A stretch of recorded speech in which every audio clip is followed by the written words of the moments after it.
ভাইরে, নাটকুদ্দিন আফ্রিদি নাকি হারুন আঙ্কেলের আবাসিক হোটেলের প্যান্ট খোলার ভিডিও ফেসবুক থেকে সরিয়ে ফেলতে সোশ্যাল মিডিয়া এক্সপার্ট একজন ব্যক্তিকে টাকা অফার করেছিল। এখন যে হারুন আঙ্কেল জনতার হাতে গণপিটুনির শিকার হয়েছে, এই ভিডিও সোশ্যাল মিডিয়া থেকে সরাতে এখন সে কত টাকা অফার করবে ভাই?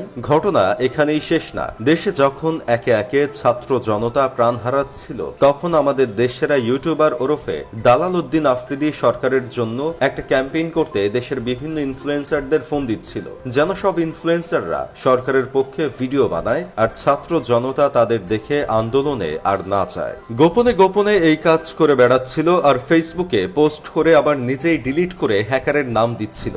কিসের মেহজাবিন চৌধুরী, কিসের আফরান নিশো, এদের থেকে তো ভালো অভিনয় করে ইউটিউবার নাটকুদ্দিন আফ্রিদি। আমাদের দেশের সঙ্গীত শিল্পী তাসরিফ খান, তিনি আন্দোলনের প্রথম থেকে কবিতা লিখে প্রতিবাদ জানাচ্ছিলেন, গান পোস্ট করছিলেন। তাকে একজন ইনফ্লুয়েন্সার বাসার নিচে নিয়ে ডেকে বুঝিয়ে বলেন, সরকারি একটা কাজ আছে, এই সরকার আরো 7 থেকে 8 বছর ক্ষমতায় থাকবে, আমরা ঠিক মতো বাঁচতে চাইলে সরকারের পক্ষে কাজ করতে হইব, এর বাইরে কোনো রাস্তা নাই। পরবর্তী সে কালকের মধ্যে জানাতে চাইলে তারা তাকে থ্রেট দিয়ে বলে, ভাই জানাচ্ছির সুযোগ নাই, দেশের পরিস্থিতি তো বুঝেনি। তাশরিফ খানকে সেই ইনফ্লুয়েন্সার আরো বলেন, পিএম এর চোখে পড়ার এটাই সুবর্ণ সুযোগ, ভিডিওটা ভালো করে কর, সরকার যতদিন আছে সুবিধা পাবি, সাথে 3 লাখ টাকাও দেন তাকে। এখন হয়তো অনেকেই পই পই করে ভাবতেছেন ইনফ্লুয়েন্সারটা কে ছিল। একটা বিষয় চিন্তা করে দেখেন, কে এভাবে মানুষকে মোটিভেশন দিয়ে আসতেছে এ পর্যন্ত, তাহলে তো বুঝেই গেছেন কে ছিল।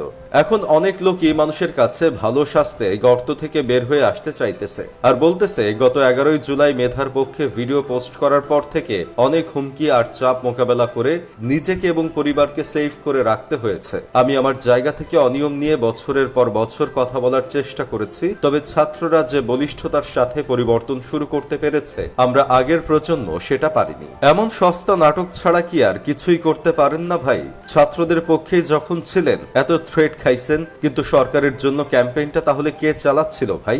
আরেকজন নাটক সাজিয়ে মানুষের কাছে সাবান ছাড়া ধোয়া খেয়ে ইউটিউব ফেসবুক ছাড়লো, মিউজিক লাগিয়ে কান্না করলো, এতেও কি এসব দালাল ইনফ্লুয়েন্সারদের লজ্জা হলো না? আবার সেরকম নাটক নিয়েই আরেকজন হাজির হয়ে যাচ্ছেন।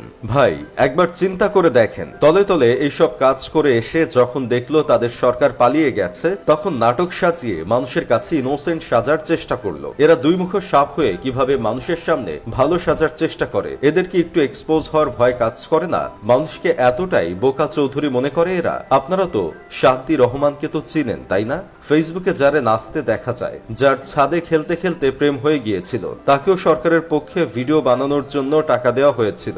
টাকার বান্ডেল এতগুলা, হ্যাঁ, এত পরিমাণ টাকা দেওয়া হয়েছিল যে সে এতগুলো টাকা একসাথে কখনো দেখে নাই। এসব টাকা নিয়ে সে দেয়ালে পেইন্টিং করার কাজে ব্যয় করে দিয়েছেন। রাজাকার বলছিল, তাই সে দিন শেষে রাজাকারের মতোই কাজ করে দিছে। যাই হোক, শেষমেশ আমি গোলাম হোসেন একটা কাজের কথা কই, মানুষের কতটা কনফিডেন্স থাকলে বলতে পারে এই সরকার আরো 7-8 বছর থাকবে? আপনাদের কারো এমন কনফিডেন্স আছে?